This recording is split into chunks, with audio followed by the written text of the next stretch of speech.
Hey, what is going on, crypto people? Happy Thursday. Hey, it's Happy Talk That Talk Thursday to each and every one of you. Listen, what's going on right now? Flare Network's got a little bottle cap going on. What's going on with that?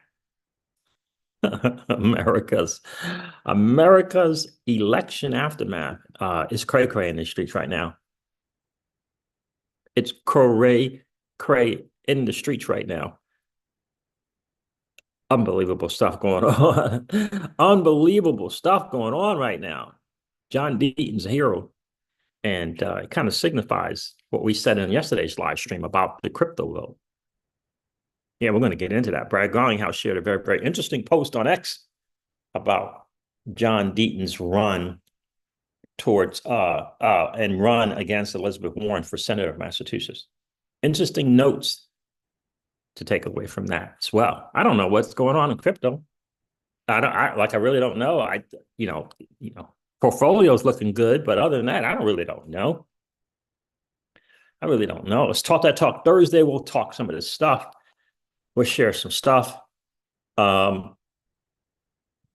well. Look, I was talking with someone just real quick. They were talking about well, they said like in the liquidity pool on Orchid. Well, it was only $120. Like it was only 120, but you only had $120. I'm like, dude, right. And it was like, let's say it was 4 or 5 months. $30, that's not a lot a month. And I said, well, let's say it was $120 only. It could have been 1,000, right? And let's say it was 4 or 5 months. And I had the $120 in cold storage. Right? Because it was like, it's only 30 months, it's only $30. Well, if I had $120 in cold storage, 5 months would still come. 5 months would still come. $120 would still be there, minus $30.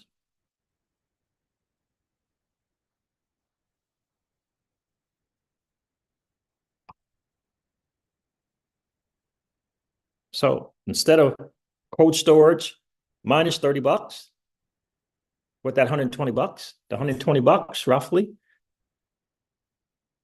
is now $150. 5 months still passed. Still got the $100. I don't know if it's 5 months, it might have been 4 months.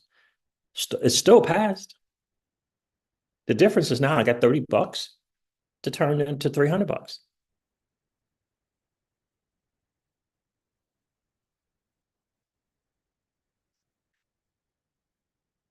Otherwise, the money would have just been in cold storage. You understand?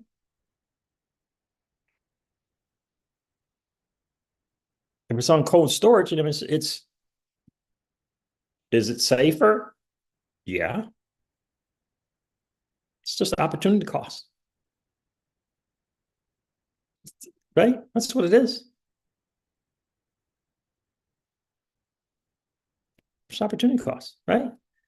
So yeah, I risked a certain portion of my portfolio, took a liquidity pool, entered into DeFi, provided a service, used the skills to set the right, got to get into the right liquidity pool, first of all.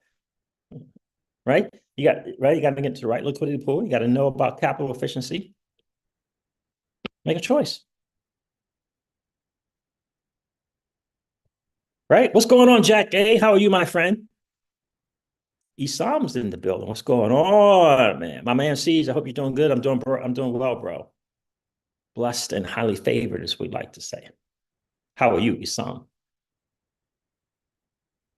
Of course you can, Jack A. Jack A says, can I ask you something off topic? Yes. If you can put up with my lisp going on, you can ask anything you like. Crypto Gorilla Investments says that's a loss. What's a loss, Crypto Gorilla Investments? And welcome to the live stream. What is a loss, my friend? Goose says, hello, Siege, to get your flare drop. Yes, sir. I did. Welcome to the stream, bro. Jack A says, I'm good. I'm good. Thanks for asking. How are you? I'm outstanding, brother. Life is good. God is an awesome God. That's what I know. That's what I know.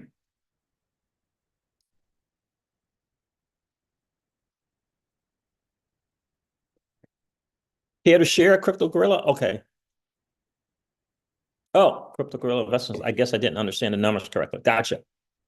Yeah, because it was kind of like, the conversation was like, well, $100. It was only 100, and it was like, well, you only made 30. It was like one of those things. Like, how long did it take? And I'm like, do you not understand? Do you not understand that? Like, so I had to explain to them actually, like, you get, you capital, you want capital moving. You want it to be efficient. You want it moving. You know what I mean? Right? You want it moving.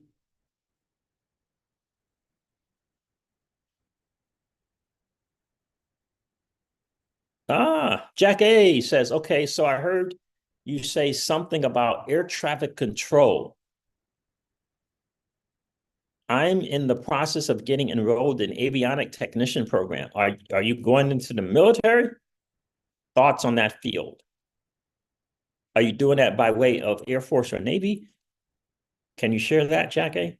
Crypto Gorilla Investment says, then that's a win. Yes, sir. Yes, sir. Right. And again, what I have been doing is once I learned that I was a novice in DeFi, okay, I had to pay or invest in myself, I should say, and learn more skills. And I learned that I was a novice. I had to, right, I had to amp up the skills.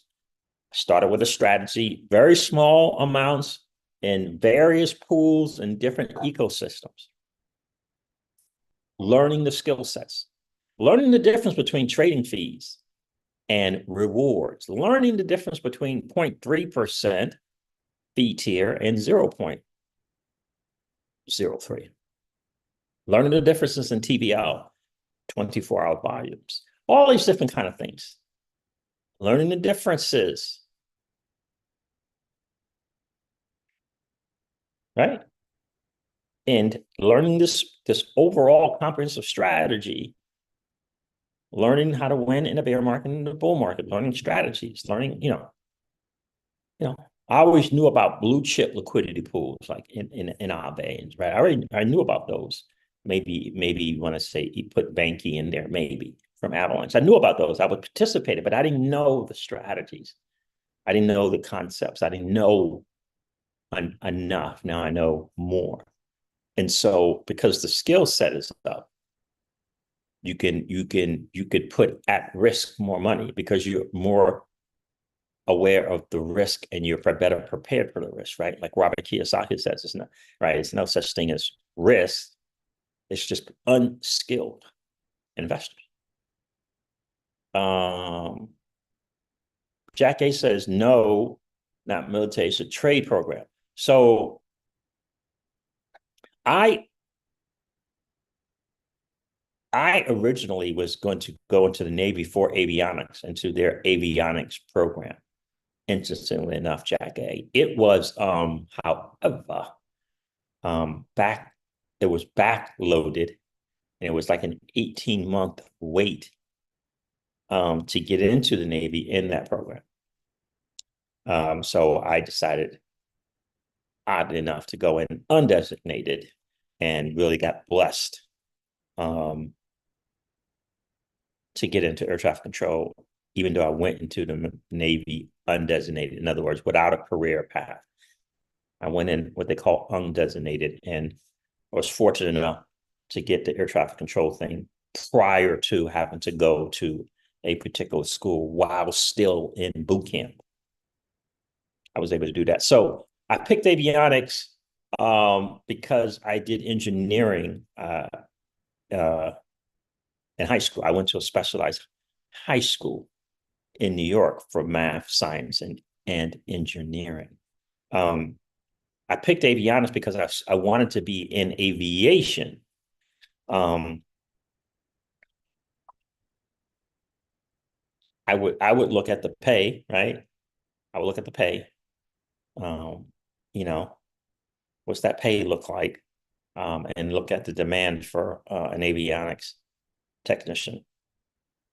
It's interesting that there's actually a trade program for that. That's interesting to me because avionics is really about all that stuff in these airplanes, right? The the equipment and all that stuff in the planes.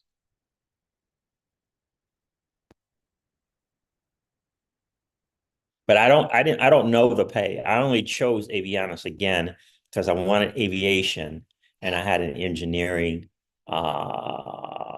background. But I can't say that I knew enough about it as to why I chose it. I honestly don't even know why I chose avionics. Um, it might have been the counselor recommending it based upon, my background from uh, the school that I went to. Crypto Gorilla Investment says, do you believe that FXRP will be allowed on the XRP Ledger smart contracts? Will be allowed?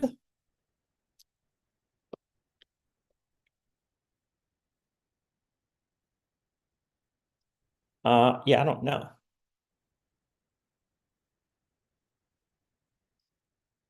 But that will be allowed. Yeah, I don't know. I'm not sure I understand, but right, XRP to FXRP allows you to use that FXRP in places where you couldn't currently use XRP. So unless there's some form of interoperability with Axelar that would allow that, I'm not sure that you would be able to crypto gorilla investment.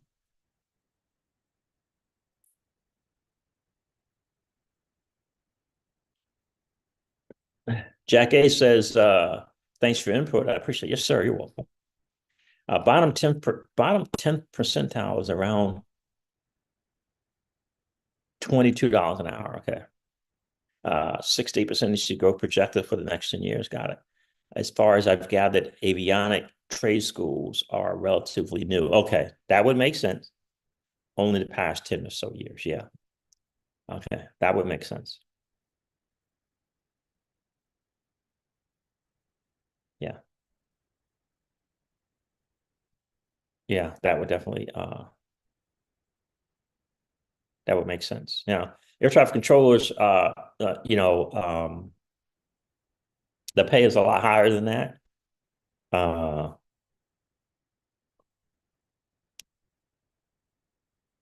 it's a lot higher than that, and I don't know how. I can't say if it's easier or harder, whatever. But depending upon your age, um, if you're younger than 32 or 33 or 32, you know, look at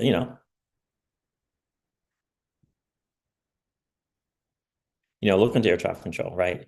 And understand that air traffic control is not the a lot of people think air traffic control is the guys on those pavements, tarmacs with the wands and stuff. Right? That's not air traffic control, right? A lot of people think that. Like to this day, grown men and women think that's air traffic control. That's not air traffic. Air traffic control is the guys with the headsets on. You see them in the window of the control towers, or you see them in those dark rooms with the headset on, with in front of the scopes. Those are air traffic controllers. And yeah, pay is really nice, especially starting out. If you're young, shoot, really good. You could be six figures. These six figures, pretty much day, pretty much day one. But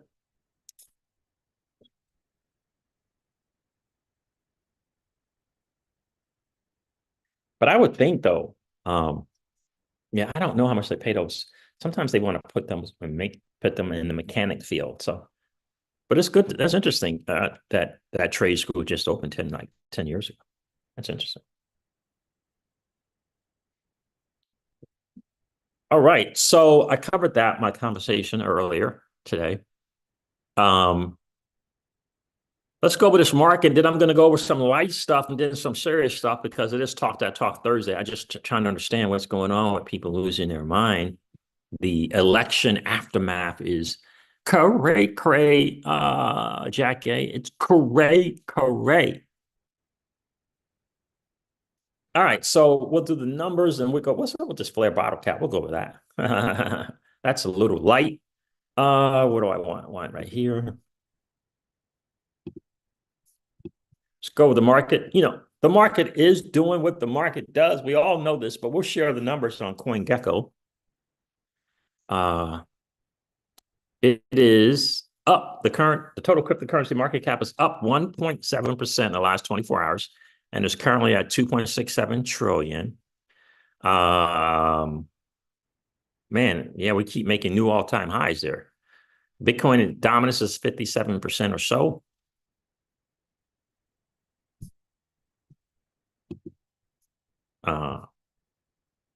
Hopefully I didn't freeze. I don't think I freeze, but this CoinGecko thing froze. What's going on right now?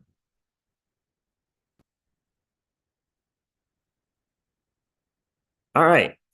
Come on. What's going on? Is this the laptop? What's going on here?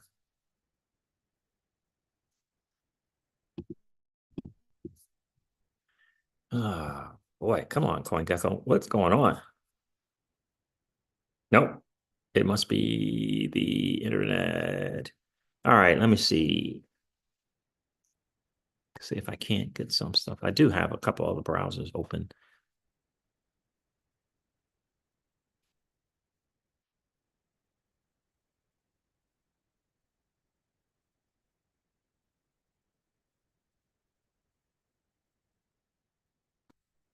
Look, I gotta try and close some of this stuff. This thing is crazy right now.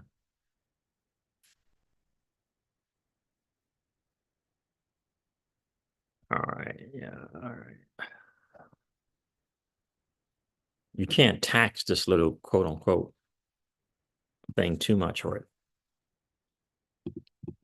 Oh, man.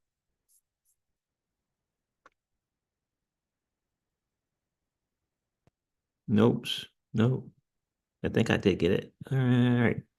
All right. So Bitcoin is trading at $75,990, which I believe is a new all-time high, and is currently up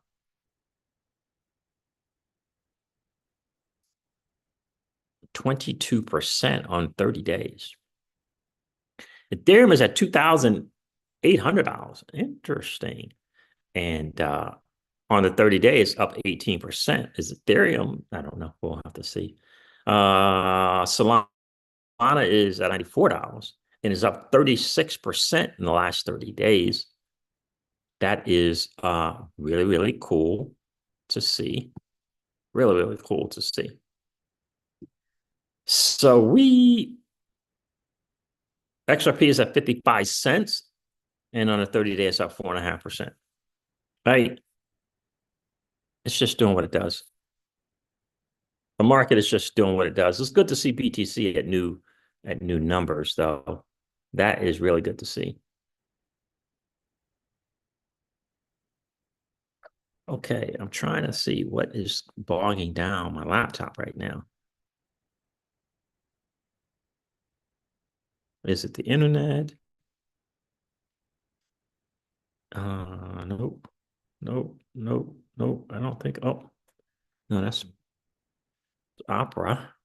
Let me try doing this.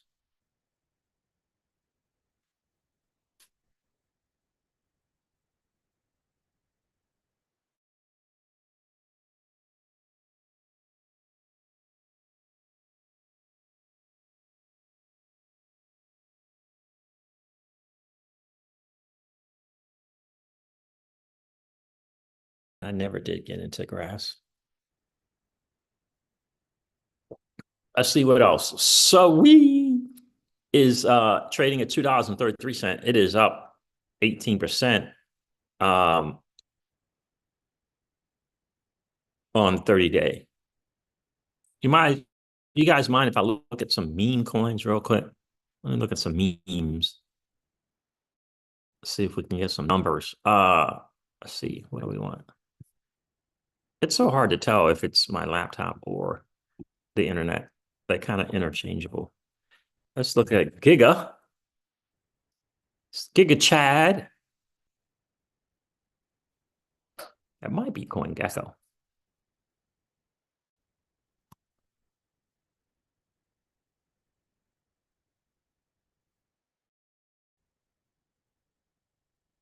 I put GIGA in there and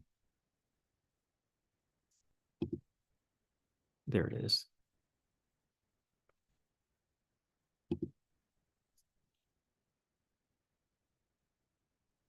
Oh my gosh, this thing is killing me. Come on.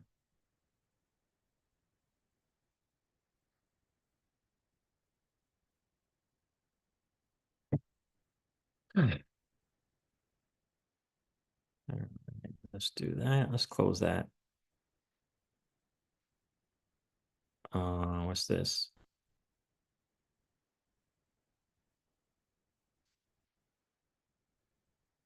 All right. I feel like the internet went out. Did it? Yep. Let's see.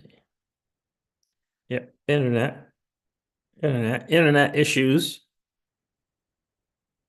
I don't know why. It's like it's early in the morning. Let me see if you guys are still here.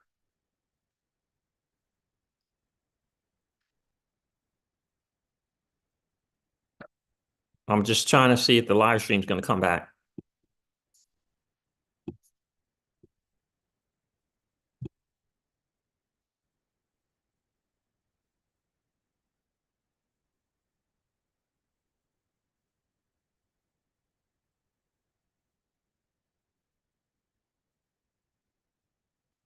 All right. Oh, Jack A. Nice. Brother-in-law is an aircraft mechanic, and he reaffirmed avionics and demand, which helps. Yeah, absolutely.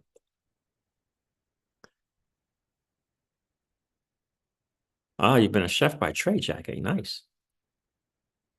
And it has been difficult to stick to my guns. Yeah. Still here, streams not lagging on you guys' end? That's interesting. Okay, well, that's good to know. Thank you for sharing that. Okay, that's good to know then. Then I can kind of continue even though the laptop ain't processing stream well. Okay. All right, thank you. All right, so that's the market. I was trying to check out Giga to see how it's doing in relation to Solana. Giga is a meme coin. These memes just kind of just all right. 30 days up 44%. Solana was 30 something percent. Okay. I'm just all right, right? 44% for Giga in 30 days. Solana 34%. All right. So let's look at another one. That's PX6900. I'm just seeing if I made the right move. Why is there a 2.0 SPX? Man, don't.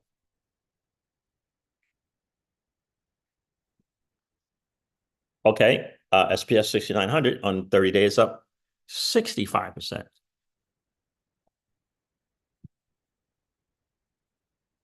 Okay. So that was another good move. What else?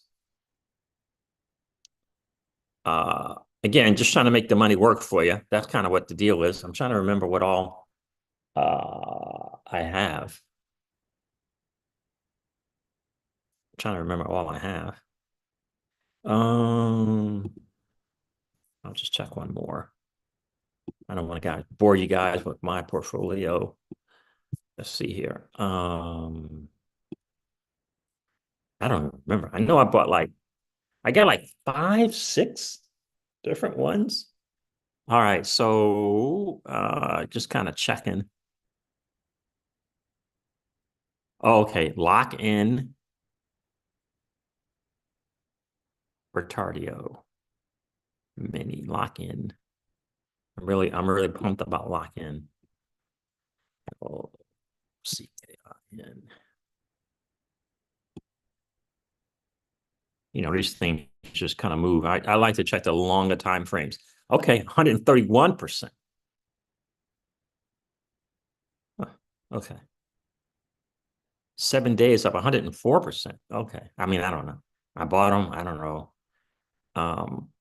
The app is saying one thing in terms of the uppage. Yeah, okay. Small amounts. I think I did three $60 purchases and three $150 purchases. Okay, so there it is. All right. All right. Thank you guys for putting up with that. Let's look at this Flare freaking bottle cap thing. What's going on with that? You guys going to get in that, try to get that bottle cap? It's interesting. Then we'll do some Talk Thursday stuff. Let's see if I can't find the Flare bottle cap.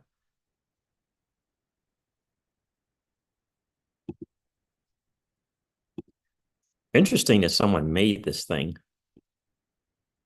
On a lighter note, before we get into the madness that is the America's election aftermath, it says, Crypto Craftsman says, so the Flare bottle cap is complete and ready to ship to one lucky customer.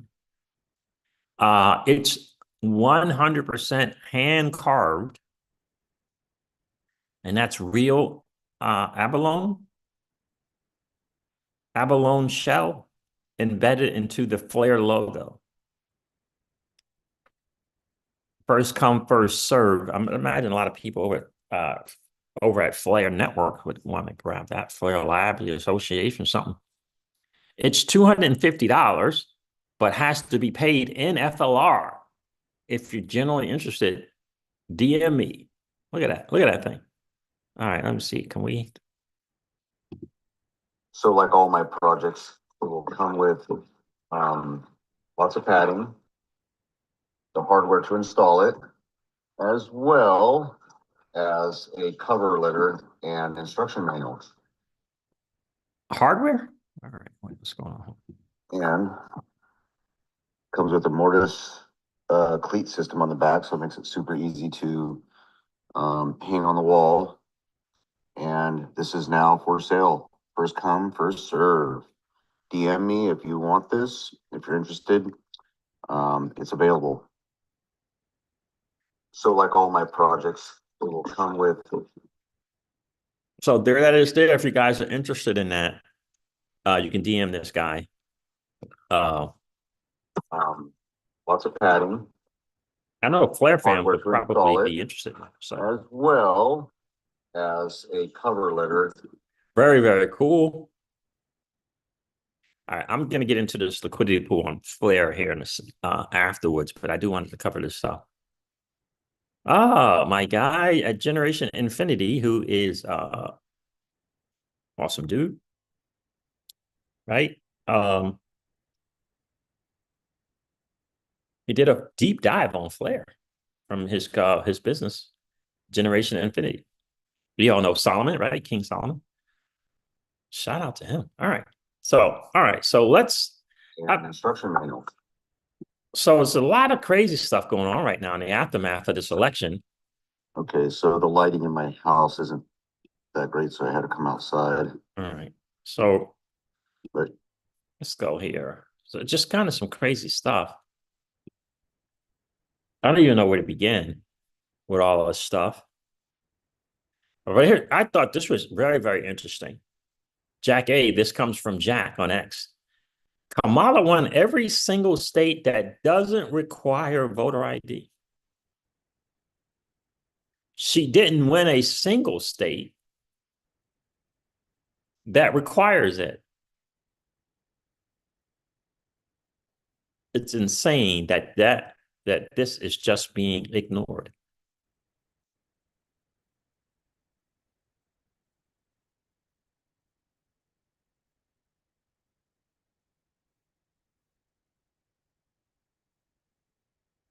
I don't know. The people in the view here, look, I'll share my story with you guys here as part of this Talk Thursday as well.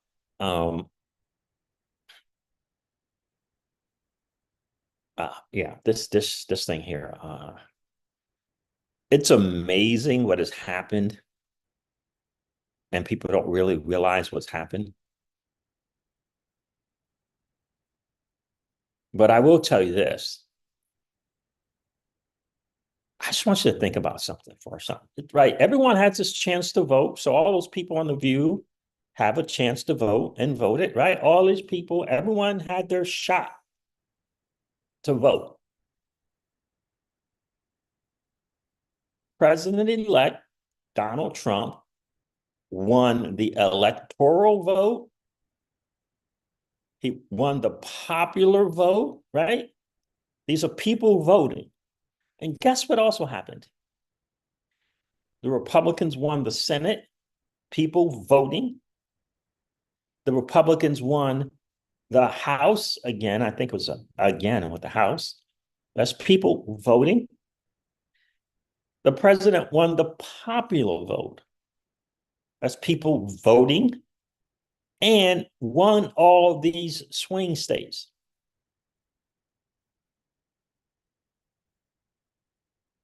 Won everything.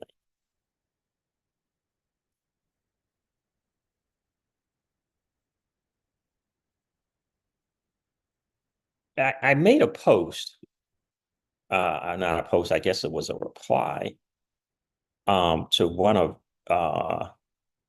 Elon Musk posts.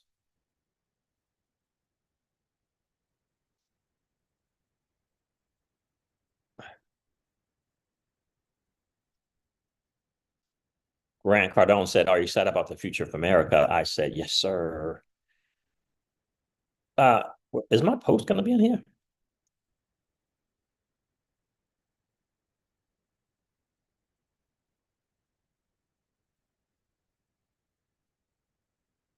Here it is right here. I don't know. This is from Elon Musk. Arizona just declared Trump, making it a clean sweep of all swing states. Massive red success is beyond a landslide as Republicans won the presidency, the popular vote, Senate majority, House majority, state governor majority, state legislature majority.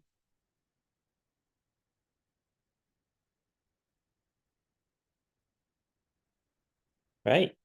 And I said this post here, if only people understood the magnitude of this, we are not lost, confused, or without hope. We still believe. And more importantly, we know corruption and injustice when we see it. This came out wrong. Proud to be an American. I was trying to say proud to be an American brother. You know how I call everybody brother. Proud to be an American. Because of this, because people recognizing corruption, because of people recognizing injustice, because people recognizing courage and leadership. Because I was not the election, I was just prior to the election, I was just worried if people recognize corruption. Like, had we as a country just been completely hoodwinked and bamboozled by legacy media. Had I was a little worried if we had lost our way and that perhaps it was just a small segment of our country that recognized the sham that is legacy media or the corruption at the unelected bureaucratic government level. I thought maybe it was just the crypto people and maybe it wasn't enough of even the crypto people. But that post on X says, no, it's not just a small segment of society. It's not. There were enough. There was a lot. There were plenty that recognized the corruption and the injustice, because the numbers prove it out. The numbers, the landslide number says people were sitting back and just thinking to themselves, why are they doing this to this man?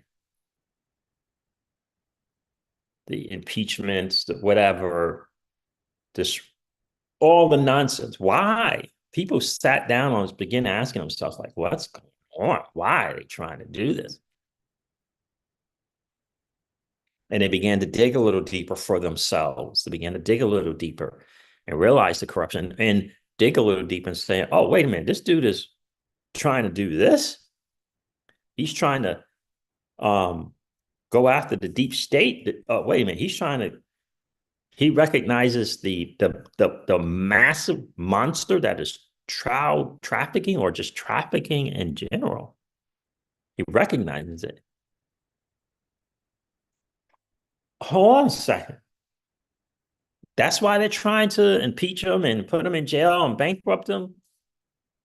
What is up with the deep state and this trafficking thing and, the border thing? And why did we let 10 million, we let 10 million illegal immigrants? Like, why? Like, and so that's why I said I was proud to be an American, because people were waking up. And it is not just like Tom McDonald raps, right? It is not being Republican or liberal, right? It's about the side that is fighting for my freedom, not trying to control me, not telling me I'm not Black if I don't do this.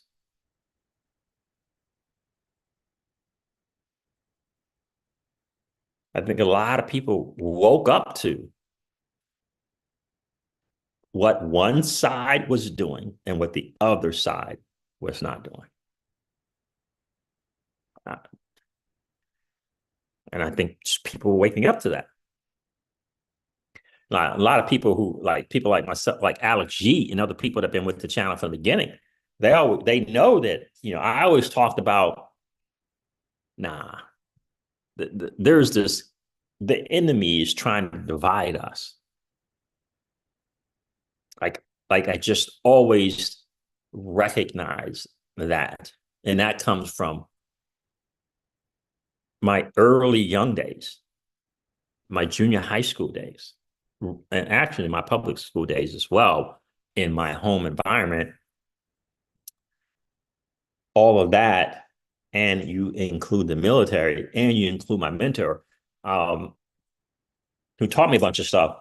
And it was like, nah, they keep trying to divide us. They keep coming out with more and more ways to divide us. And then what they do is, in addition to the division, they affect your dollar, right? They affect your ability to live, right? And so you combine those two, and it makes any issues of supposed division or differences or ideology, bankrupting you makes these divisions amplified. It makes them stronger, so that we are focusing on that and we're not focusing on what they're doing.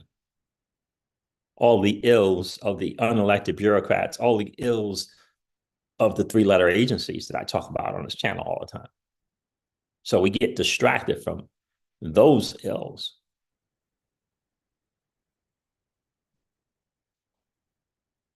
And people are waking up to those. People are waking up to these things. Move accordingly is in the building. What's going on, brother?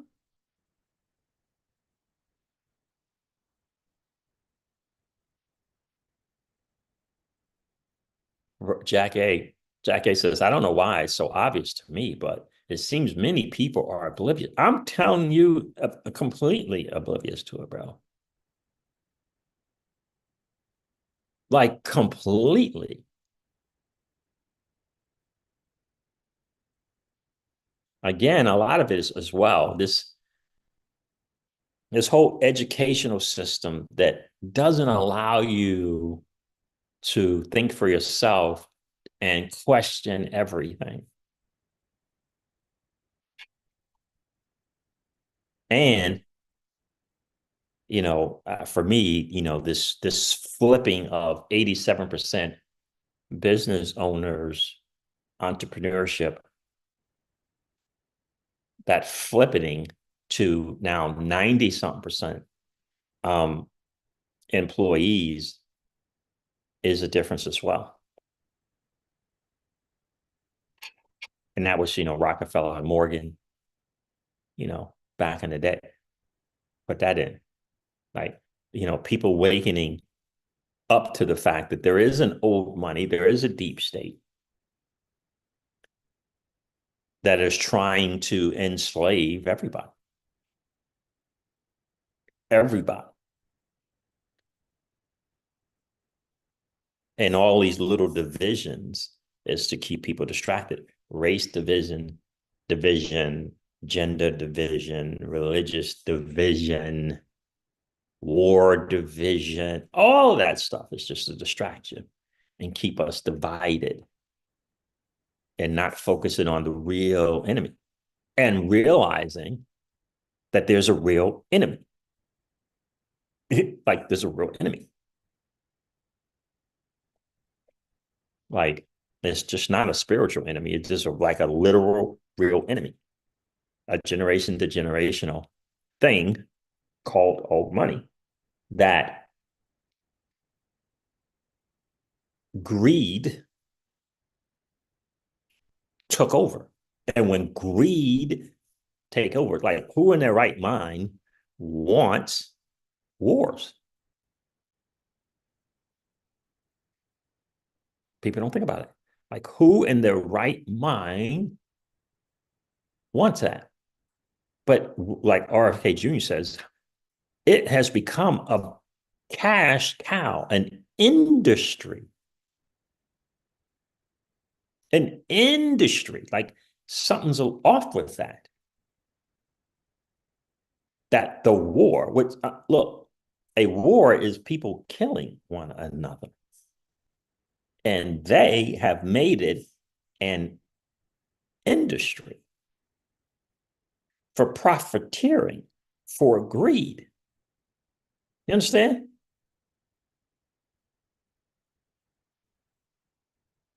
That has happened. And that's this group of people, which became families, and this co-government thing is about money and obviously power, but it's definitely it's about money. If you learn more and more about the Rockefellers, um, you'll learn some real stuff. It was all about money.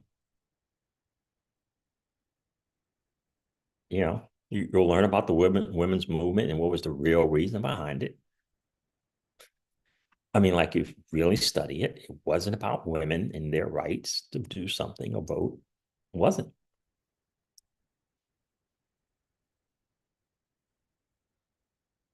It was a nefarious thing for the Rockefellers and the families of the world back in those days. You know, once you learn the truth, you understand that old money doesn't want you to win. And how dare a set of people and or families think that the entire world is beholden to them? That is the deal, right? And then you get the powers of the three-letter agencies, and that addiction is a problem. That addiction to power is a problem. Move accordingly says, do you think Gary will be getting fired? Yes, sir. Absolutely. I think they're going to put an acting chair in there, move accordingly. We talked about it on the live stream yesterday. They'll put an acting chairman in. Probably will be Hester Peirce, my guess. And then, that current administration is going to sit two or three people down, interview per interview and pick one. And I hope it's Brian Brooks, but they'll look at Chris Giancarlo. They'll look at Brooks. They'll look at some guy named Gallagher.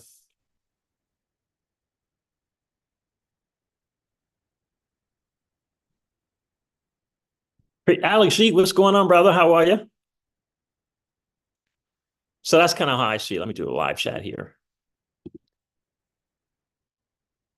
But, so I was, thank God I was able to kind of recognize the vision that the wanting to cause division, just kind of recognize it early on.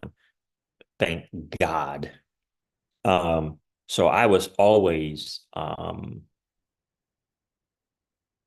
not falling for the hate, not falling for the this side is more for me than some other side.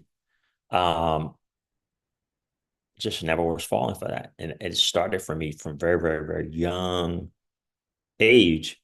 Public school, elementary school days, just being exposed to different people of different cultures early, young. Throughout all through school and of course the military, that I just recognized. Then I got into entrepreneurship very, very young, 19 years old, teenager, and discovered this other financial thing, this other thing, right?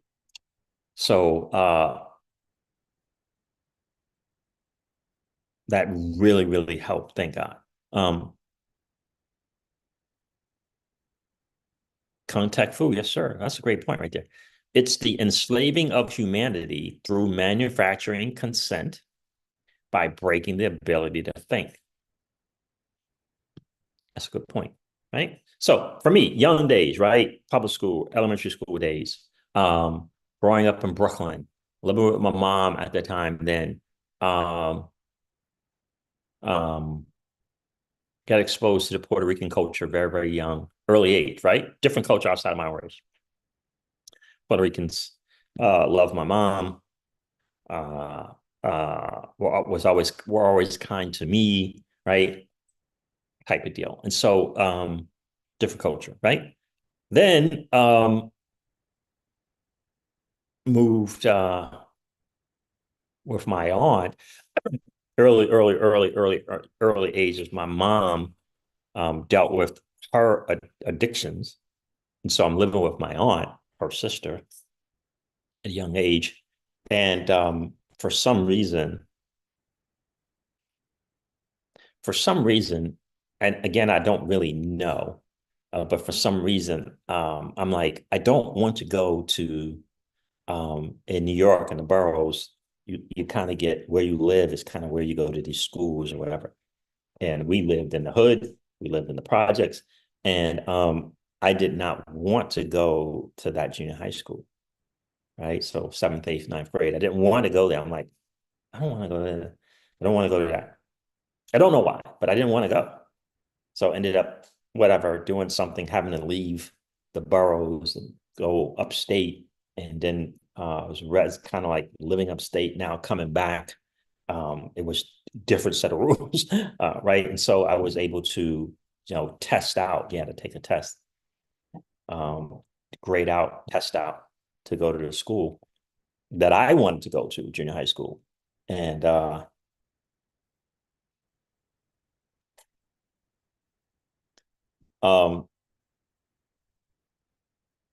so I did. I ended up testing out going to the school, and it was a school in the Lower East Side of Manhattan, very, very ritzy, junior high school. So I go to this junior high school, and then there's now, look at you.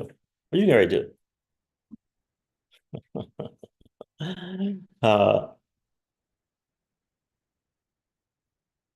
So I had to, man, that's Just distracting. What's going on there? What's going on? All right, so um, right. So I'm at this junior high school now. I'm in the Lower East Side Junior High School in Manhattan, Lower East Side. And so I'm exposed to like all these other different kind of cultures. There's Puerto Rican, there's whites, they're Asian, there was so Asians there was Chinese, there was Japanese there were Indian people there, right? So now I'm exposed to all these cultures, and however age you are, however old you are in junior high school, I don't know. But now I got like Indian bud friends. I got a white friend. Again, there are Latinos there, mainly Puerto Ricans, and it's the Asians, right? Um, I'm hanging out with um, a guy from Barbados, a guy from New York, really light skinned, like really, really like yellow skinned. A guy from Barbados, him, and a guy from he was Dutch from Holland, that's something like that. He was from Holland. And that was our deal. Every day, the four of us hung out every day. Right? Like Barbados, this light-skinned kid, me, the guy from Holland. That was kind of like a crew that we hung out every day. We were into martial arts and stuff big time back then. And I had this white friend um, who I hung out with out like kind of like outside of school, right? So these are kind of my exposures. And so for that day, those days, and then I go back every single day to the hood. So just imagine going to the school, however old you are in the seventh grade, and this is when I'm being exposed to these cultures, right? It's typical school stuff, right? When I say different school stuff, but it's exposures to these different cultures, right? Indian dude I'm hanging out with, we're cool because I think his sister's cute, right? She's in the same class. And so all these different kind of things. And so what I experience is I'm not getting division. I'm not getting hate. I'm not getting you know, any of the stuff, right? I'm not getting it, right? I think in my 3 years at that school, there was a recognition of skin color,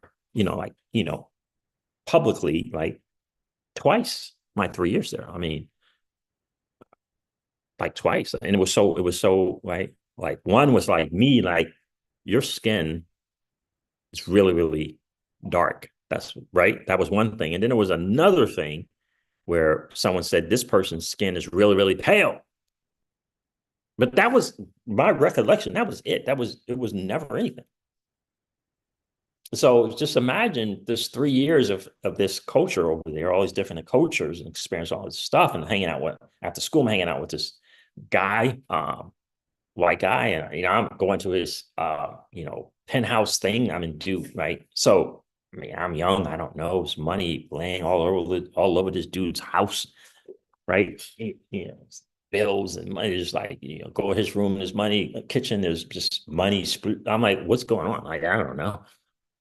It's a very odd thing to see when you're from the projects and you just go to someone's home. You go up this elevator. They open the door for you. You go on this elevator, and dude's got money. This family's just got money everywhere. There was a maid there, right? That was a different thing, right? But this is what I was exposed to, right? And then I go back home to my house in the hood projects, right? And I never tell my family like any of it. I'm just going to school and coming home and doing homework, and on the weekends or after school, after we have to clean up every single day, every single room in this 3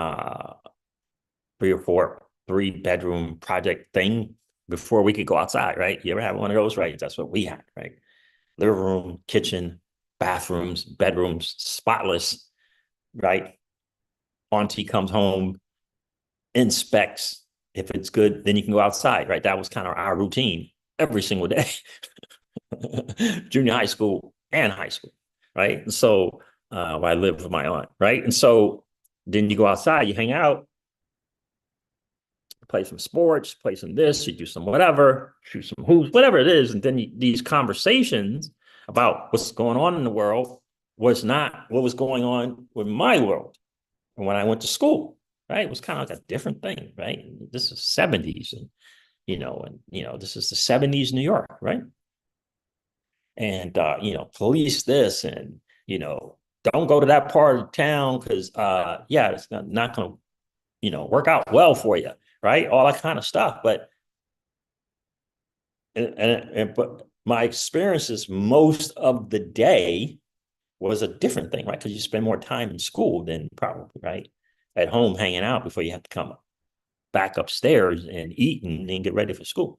So it's very, very different, very, very different. But I got this kind of my lenses. I got two different lenses. I got the lens at home and then I got the lens at school, and I'm living both things every single day. And same thing with high school. I went to a specialized high school where you specialize in that. So math, science, engineering high school. You got to take a test, and it's just one of the top schools in the world, in the country especially. And you take this test, you go there. It's Brooklyn Tech. It's the name of the school, right? So again, I go there, and the cultures are the same.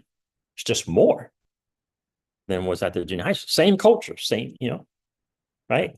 But these are small, I don't know what you call them, but this, math, science, and engineering is what you're going in there to do, major math, science, or engineering school. So only three of them in the state of New York, right? One in Bronx, one in Manhattan, and one in Brooklyn, right? But the cultures, and now it's just, you get to this high school, it's just, you're just bombarded with learning, learning, learning, learning. So it wasn't hanging out. It wasn't a friends hanging out thing. Everyone was trying to survive to graduate this freaking school. So I don't remember any high school, right? Because everyone's preparing, right? SATs, whatever, PSATs, everyone's all preparing for like the college thing, you know. So there wasn't, I don't remember hanging out or having a bud or something in high school, like at all. Don't remember that. It was just school, school, school, school. Anyway, uh, and then, a few months after graduating high school, now I'm in the military. So again, exposed to different cultures, da, da, da, da. And again, so for me, and then shortly after that, I meet my mentor, right? So just imagine 10, 11, 12, 7, 8, 9, 6 years in high school, junior high, my little experience in elementary school with the different Latino culture, then the 6 years of all these cultures. And then a few months later, literally, I'm in the military now, and now I'm exposed to um, uh, all of America, right? Because you're in the military now. So now it's Missouri people, and there's Arkansas people, and there's Alabama people, and there's freaking. I remember it was like this California kid was like a blonde haired football playing quarterback blonde kid. I'm like, oh, where am I? Like, I thought it was like in a movie, right? And this dude was cool as freak, man. Cool as that. Cool dude. I'm like, what the world? Right. So all this kind of stuff, all of that. And then I meet my mentor shortly thereafter of me joining the military. And I'm about 20, maybe 19. I don't remember. Maybe I'm 20. Meet this dude. I'm 20, maybe 21. This dude's 50 something, right? And we get into business together. I get involved in free enterprise, right? And marketing, sales, and young. And this dude is like, takes me in, him and his family. They kind of like take me in and like mentor me. We're in business together. Sure, we have this common thing, but I'm over this dude's every day, and you know, um, I'm making E3 pay, maybe. I don't know, maybe. And kind of dealing with that thing. And yeah, right. And so, I'm going to this dude's house, and there's his and her Mercedes, and right? This is early, this is in the 80s. And that was like, his and her Mercedes and a minivan. Like, what's going on right now? Like, I'm still, Brooklyn, right? So this dude is like a mentor. And so this dude becomes like a father figure to me, blah, blah, blah, blah, blah. Right. He's from Indiana. From Indiana. Um, find out that he used to be enlisted, he became an officer, and we're just I'm learning life and business, right? He take me around his tours, showing me all the properties, right? All these properties, uh, like telling me about this tenant and that tenant, and and go to different parts of whatever, Virginia Beach, Norfolk, Chesapeake. And I'm, just going with this dude, right? Late at night, we would go look at these different things, and he'd go back to his house, and he would feed me, and he would teach me this and that, and he's recommending these books and all this different kind of stuff, right? And and then it was always back home now, right? And my family back home, right? Still in the projects, and right, you go back home, you do little visits back home, whatever. I had a girlfriend, and back home, and it's different now that I'm in the military first, second year. It's kind of different, and they're seeing the world one way, different, and I'm seeing the world another way. Right? Again, I never shared my experiences from junior high school and high school with my dudes I'm hanging out with on the streets, or with my family. I'm just living it. So I'm seeing another thing. I'm seeing a different world than the world that they're seeing. Right. And that, was my experience, and is my experience, right? It's, right. Grew up in projects in Brooklyn, whatever. But my junior high school and high school was a different world. So I'm seeing both worlds, and I'm experiencing personally zero hate, personally, like zero. Like, when I say zero, if anything, was one day in the military, which was really strange. um I was first year, first few months, get out of boot camp, I'm going to school. They call it A school, right? The school you go for your trade. And like the first day I'm there, barely in the room, barely. I was working out. Before I joined the military, I used to do a lot of push-ups. I would do push every single day. I was do push-ups, push-ups, push-ups, and curls. Um, so I'm working out, doing push-ups in my room. Again, boot camp, you're off to this little school thing to learn, I was going to learn air traffic control. And two guys came in and like wanted to fight. Like there was it was a confrontation. Like, they were saying to me, who's this new guy? And what is he doing? What does he think he's doing? There's two of them, and they were like circling me. It was so weird, right? So they were like circling me, and they were just talking. And I'm, I got my fist clenched, and when you're ready, I'm ready. Right? That type of deal. But like nothing happened.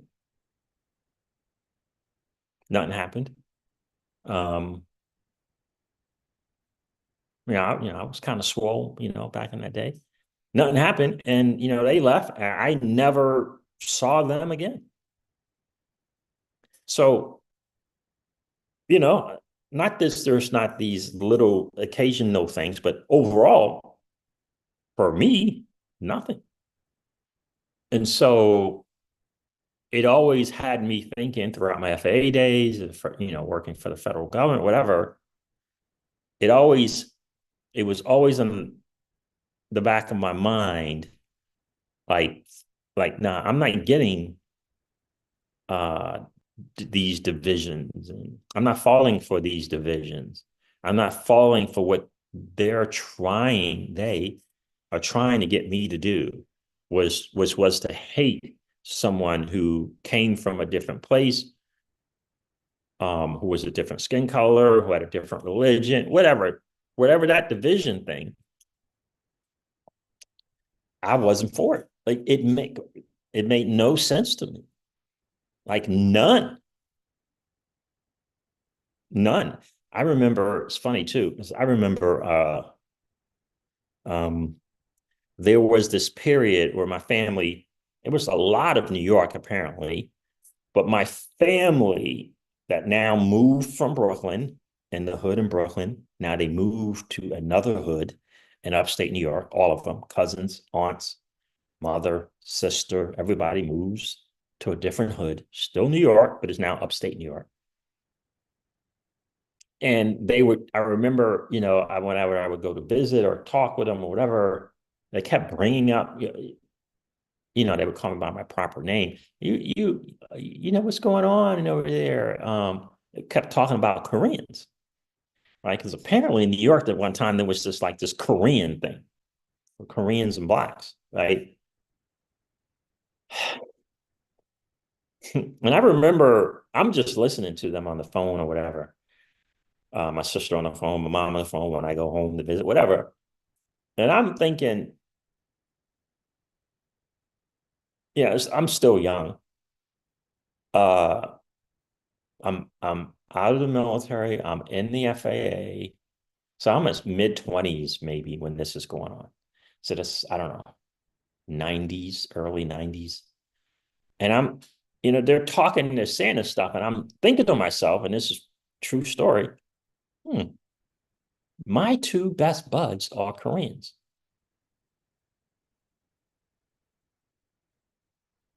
I hang out with Koreans every single day. I'm working in the FAA and I'm hanging out with Koreans because I used to play billiards. I used to like to shoot pool. And one day, I go to a little local neighborhood billiard place. It's owned by Koreans. Him and his wife own it. They got little kids at that time. Both the little kids, they both play pool. And there's other Koreans there. There was a Japanese guy there. There was some white people there, whatever. And I'm cool with all of them, but my dudes that we hang out every day are both Korean. Like both Korean. Like we don't just play pool together, we play cards together. Uh, we don't just play pool and play cards together. We go to baseball games together. We go to baseball games together. We go on skiing trips together. One of them and I got in business together. I'm in their house every day. The wife of the business owner brings us food. Uh, that popular Korean food, meat food thing. And then I had this conversation and I'm trying to with my family, and I'm like, that's odd. Those conversations and those experiences that they would see on TV wasn't happening to them. They just saw it on TV. Okay. It was real for them, but it was not my reality with Koreans. There is zero chance in the world you get me to say anything negative about Koreans, like anything. So it's different lenses. But I got multiple lenses. I got growing up hood thing. I got the family still hood thing. I got the junior high school exposure to cultures and the high school exposure to different cultures. I got the military exposure to different people of America, but different places in America. You understand? My lenses are completely different. And so are my experiences.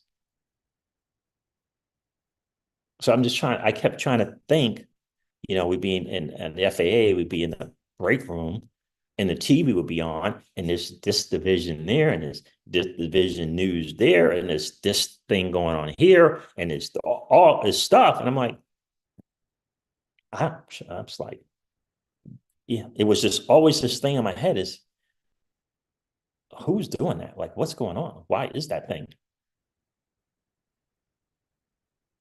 And then, then you learn about who controls the media, who's manipulating the media, who's this or that. And then you learn the politics of the world,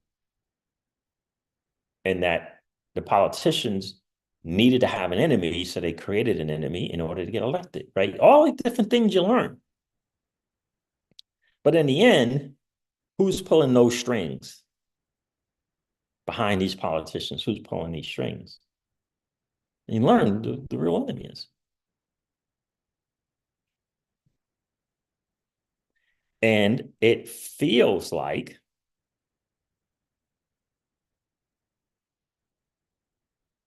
people are becoming more and more aware of it. And I believe we finally have someone who's going to put it in to that enemy over there, the puppet master. That for some reason, oh, by the way, why do you think that the three-letter agency created the term conspiracy theory? Like, did you know that was a fact, that was a real deal?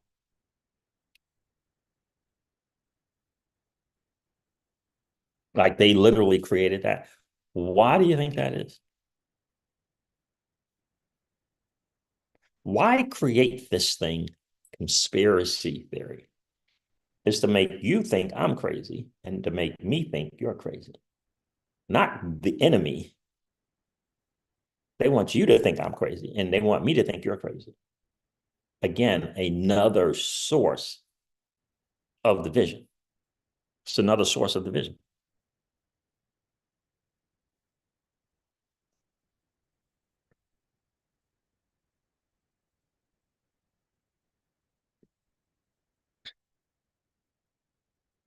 It's crazy stuff. I'm telling you, it's crazy stuff. But once you get hip to it, and when you understand, they are terrified of me loving you and you loving me, despite our differences. That's what they're afraid of.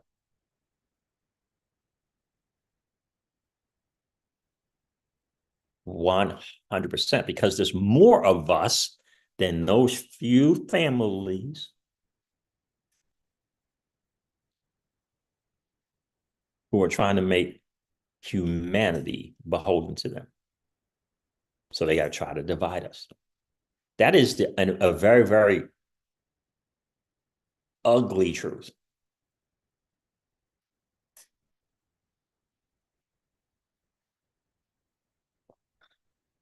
Very, very ugly truth. And in many ways, crypto is a great magnifier of the ugly truth. Because this whole crypto slant DeFi thing and this ability to opt out of that financial system, think about now, if we're opting out of that, they've become massively weaker in trying to get you and I to war with one another. Because if we think about being able to get a new 1%, right? A new 1%. Think about the ability for anyone to get into DeFi and to get into crypto, and opting out of a financial system that is debasing, robbing them of their wealth 15, 18% every single year.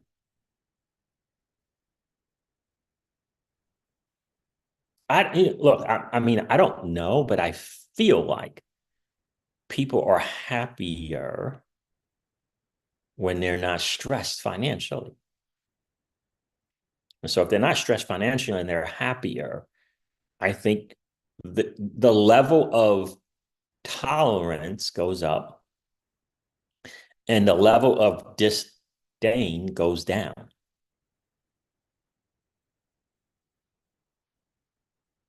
That's why they attacked the money and the education system the way that they did.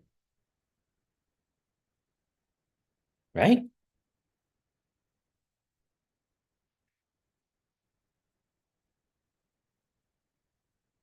Right. Remember the whole nonsense of defunding the police? Do you remember that nonsense? Defunding the police. Do you remember that? Defund the source that's supposed to be protecting the people. Defund the source that's protecting the people. Defund the source that's protecting the people. Right?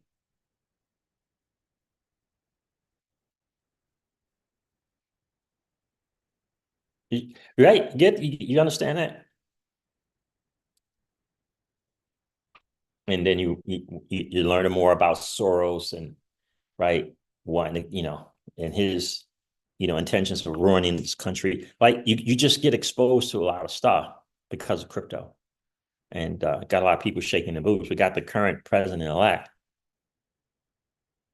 open to the idea of Bitcoin as a strategic reserve, right? All of these things around the digital asset space represent so much freedoms, and going back a lot to our old ethos of saving and protecting our savings,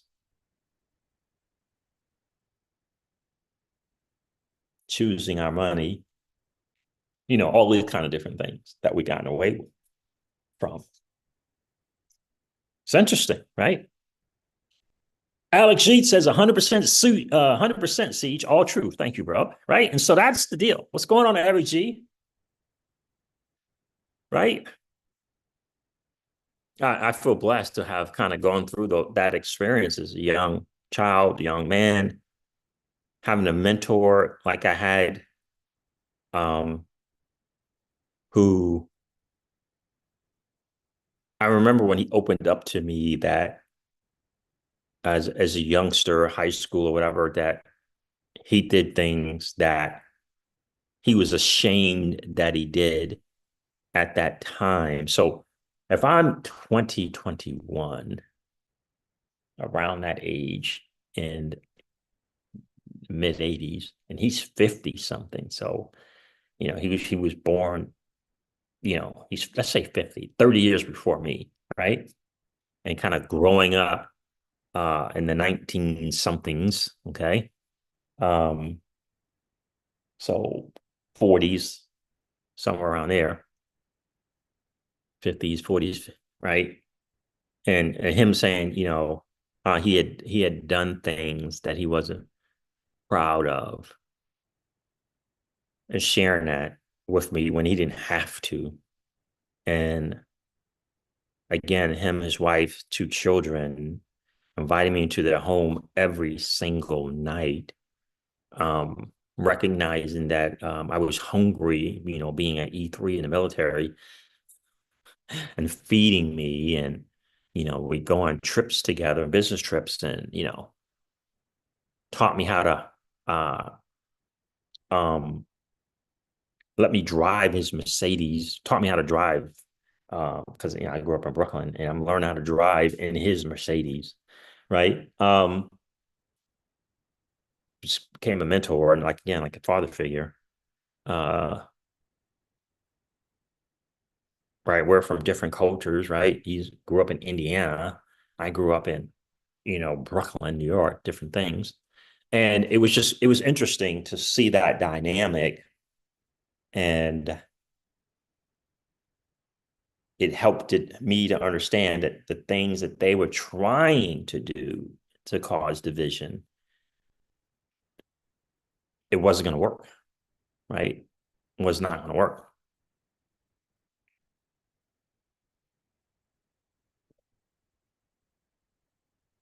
And so along that journey, I end up raising two kids that were not my own, who are not my own at the time.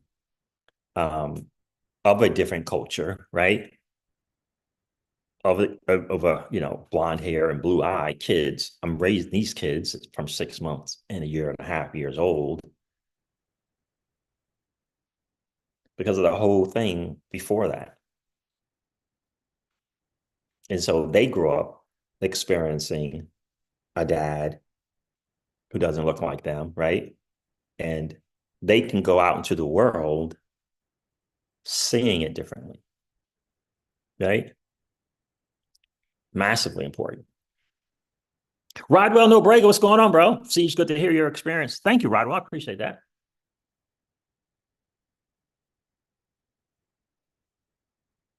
That's right, Rick. You're 1,000% correct, right?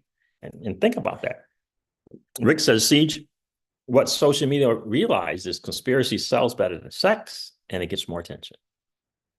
Right? Attention means more views, which means more data, which means more profits and control. Yeah. Yeah. Right. And again, the committee out there called they don't want us coming together. They don't want us unifying together. They don't want us loving one another. I say it on the channel all the time. This whole idea of trying to get us to war with one another is the game plan. That is the game plan.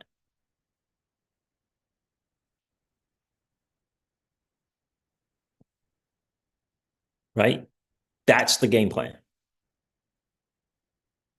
Right? And my mentor was like a father to me. His name was Lloyd. Um,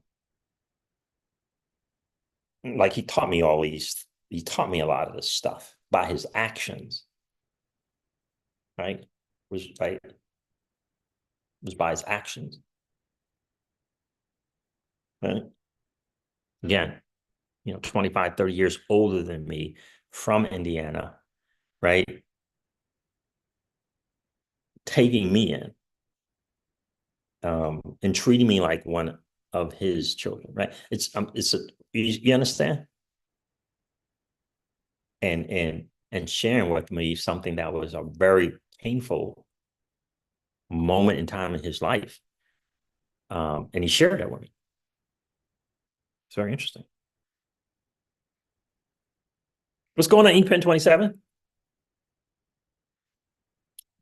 So I say all that to say, when you're watching The View and you hear these ladies, or you're watching MSNBC, and you're hearing these things,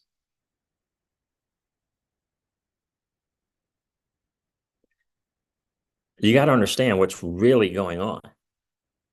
These are employees at a media controlling entity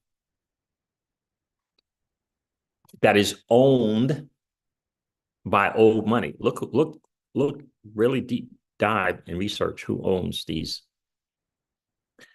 media places, right? Yeah. So let me share some stuff here that I saw, and I'm like, it was alarming because it's like, I feel bad for those who are still hoodwinked and bamboozled into perpetuating division, like still into it. It's alarming.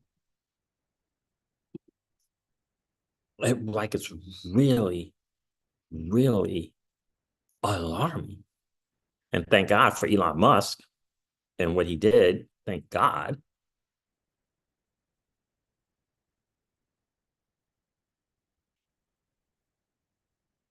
Thank God that he did what he was able to do with X. Let me share something that, like the View thing is troubling. Like, these are women here, and these are not young women. It's alarming. Um,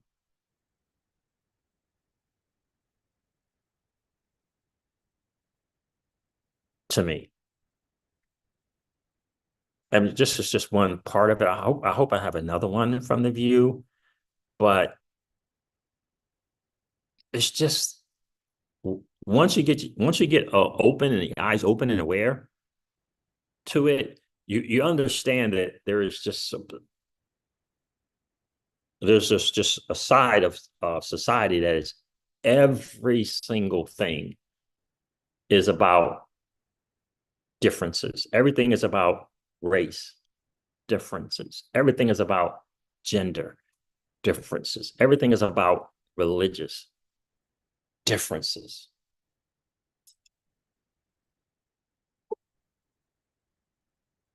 Like it's just alarming. This perpetual. Let's find out the differences. Let's say this is why I don't like you. This is why you don't like me. Let's just keep going on. Let's keep going on. Let's keep hammering and just keep making it the excuse. Listen to Maxine Waters here.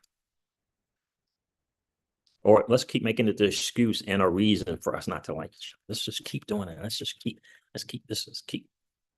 It's alarming to me. So Chris Cuomo shuts down. I don't think he did shut her down, but I'll let you decide.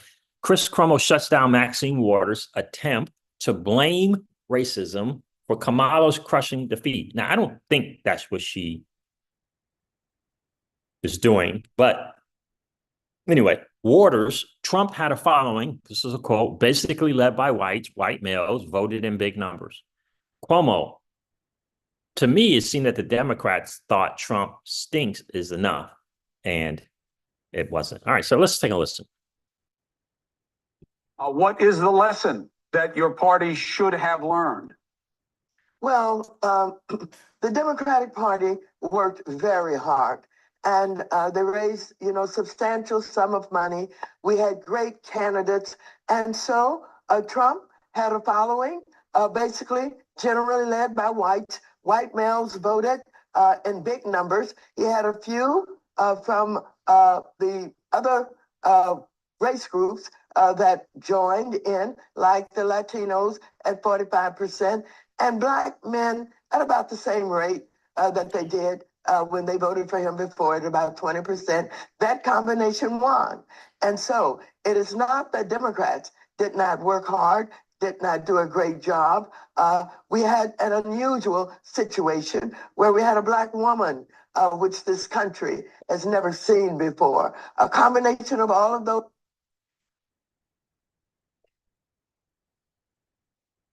I'm trying to understand that. The country hasn't seen a Black woman before. The country hasn't seen a Black woman run for office before. The country hasn't seen a Black woman be in office before. Like all of those are not true.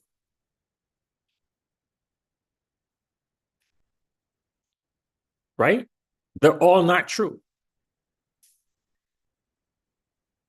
And she's making it as the reason for something.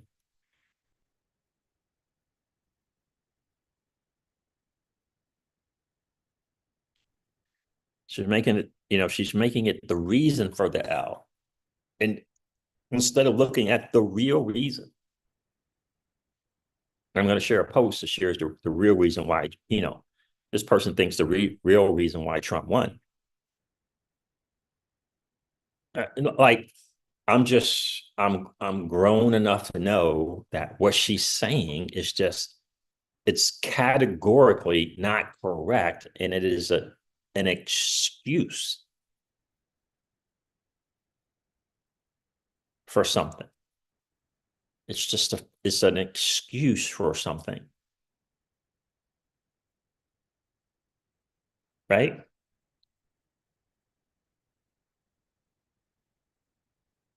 And the challenge is it's on the mainstream media, and you and I know that your next door neighbor and your boys, right?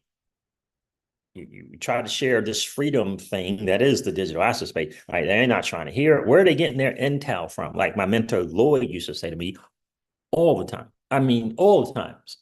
He would say to me, CJ, there's a 95% chance that 95% of what you know Here's what he said to me, comes from the people in the 95% income bracket.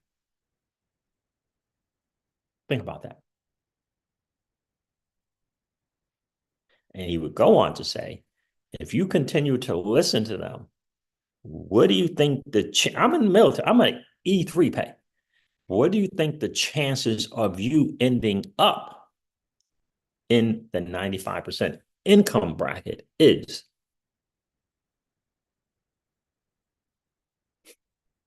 This is the kind of questions he's asking, conversations we have.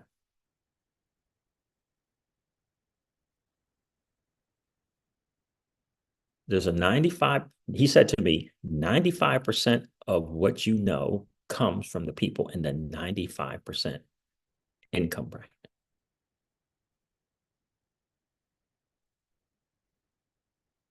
So what do you think the chances are of you ending up in the 95% income bracket? You know, back then, you remember back yonder when $100,000 meant a lot, right? This is what he would ask me, have me thinking about. Like I just left the projects, bro. What are you talking about? Like I just left. Like, 10, 12 months ago, maybe. What is this question you're asking me? Right? You understand? It's because of him and getting into free enterprise and all that stuff.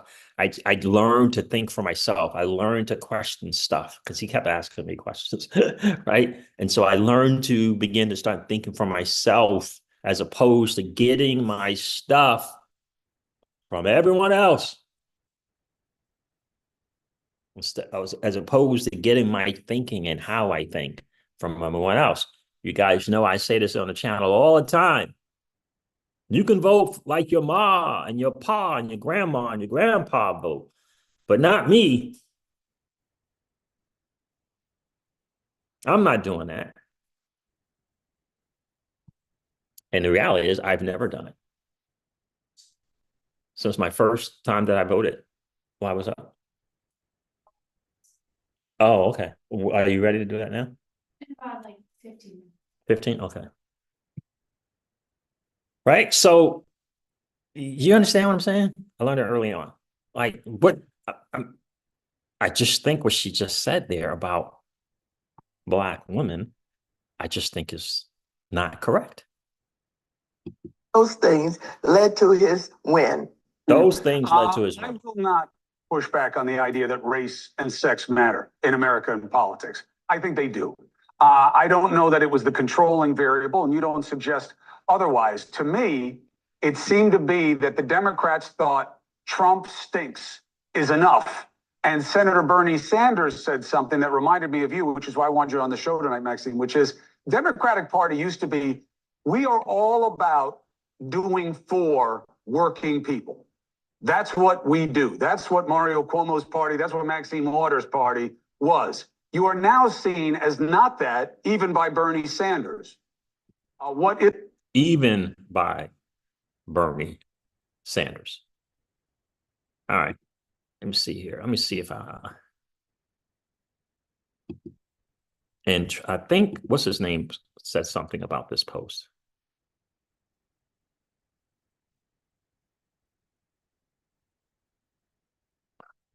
Make sure. Elon Musk, he reposted this. He said, accurate assessment. So let me read this before I hop off here. Why Trump won. This is, I don't know who David Sachs is. Some dude saying some stuff. While the legacy media has a meltdown, I mean, you should see The View and MSN. I'm telling you, people on TikTok and Instagram losing their mind right now. It's unbelievable. Anyway, while the legacy media has a meltdown, searching for hit her to, I don't know what that means, undiagnosed psychoses in the electorate to explain its embrace of a Hitlerian strongman. The truth is much simpler than their fictions. This election is a reminder that all the manufactured drama and overheated rhetoric, politics is still about issues. Whether you agree with him or not, Trump ran a substantive campaign based on issues like the border, inflation, crime, and war.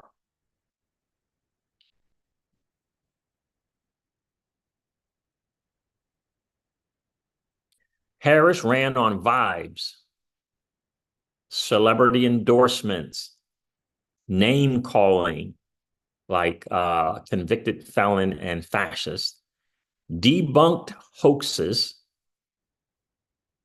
and platitudes. She would neither defend the Biden-Harris record nor say that she would do what she would do differently. When she did talk about specific issues, they were often stolen from Trump, like the child tax credit or no tax on tips and border funding. On the one issue where Democrats had an advantage, abortion, Trump definitely got ahead of the issue by rejecting a national ban and removing problematic languages from the GOP platform. Harris wore out the issue by blatantly lying about Trump's position and by exhibiting her own party's extremism. Parentheses, nobody needed to see an abortion truck at the DNC. While Trump expanded his coalition with MAHA, Make America Healthy Again, and DOGE, the Department of Government Efficiency, Harris concluded her ersatz campaign by going all in on demonizing her opponent, pretending Madison Square Garden was a I don't know if I can say that. Can I say that? NAZI convention. Can I say that on YouTube? The fact that voters saw through it should be reassuring. It should be very reassuring. That's what the stream today was about, seeing through it. Even if you don't agree with the result, voters want to know how a candidate will give them a better life. And increasingly, they have learned to tune out the rest of the noise. And I hope it gets bigger numbers. More and more people learn to tune out the noise, deal with the issues, and who can bring, the real issues that matter to them and make it about that. While the legacy media creates excuses and something impugns the motives of voters to explain why Trump won, the reason is simple. Trump is the candidate who spoke to voters' concerns directly.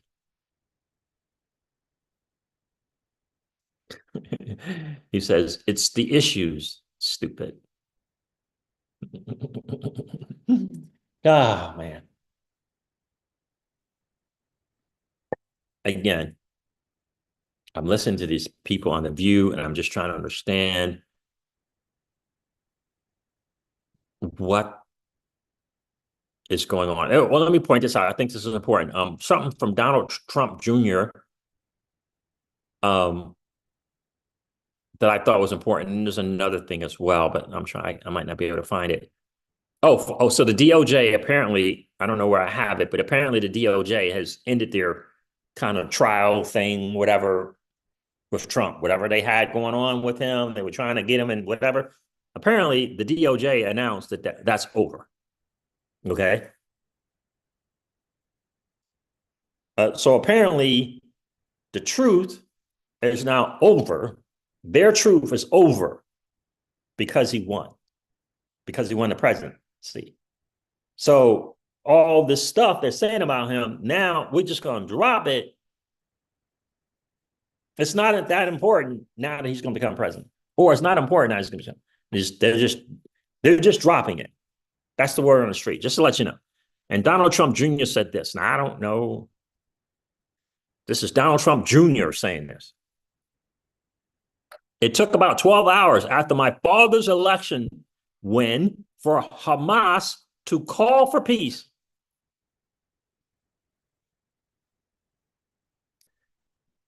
President-elect Donald Trump isn't even president yet, and he's already getting it done.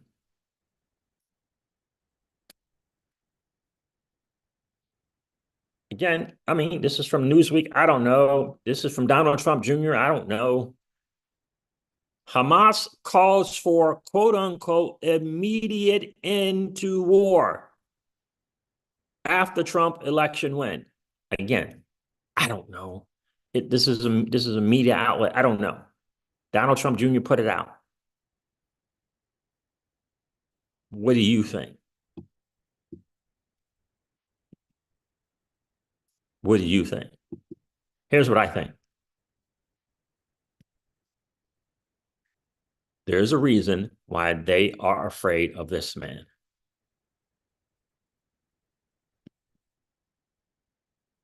There's a reason why they are afraid of this man.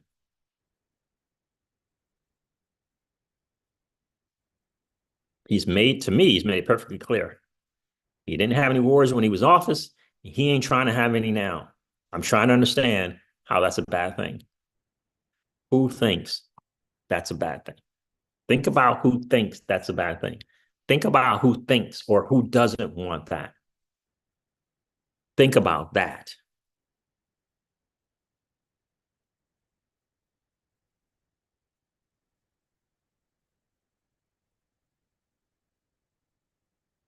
Think about that. Because he made it perfectly clear why he was running and when he was in office last time.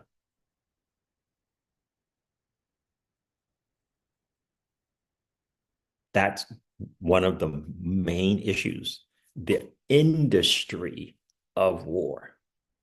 And then you add on the financial thing that they have created. And they're hand in hand. They go hand in hand. The central banking system, they go together. The original central banking thing was a family saying, we can help you finance this war that you think you might lose. That started it. In return, you're going to give us the stuff that you would be normally giving to people. You're going to give it to us. Both things in hand, in conjunction. All right, fam, I got to hop off here. Miss Crypto C's got some stuff. I'm too loud. She's got some business stuff she's got to do. I appreciate you guys checking in. What's going on in a real big way? You know, I appreciate you guys checking in. Some food for thought on Talk That Talk Thursday. I hope it makes sense to you. Let me know in the comments what you think. I would love to hear your thoughts and your perspectives on this whole election aftermath. I appreciate each and every one of you guys. Thank you so much for tuning in, and I'll talk to you guys soon. See ya.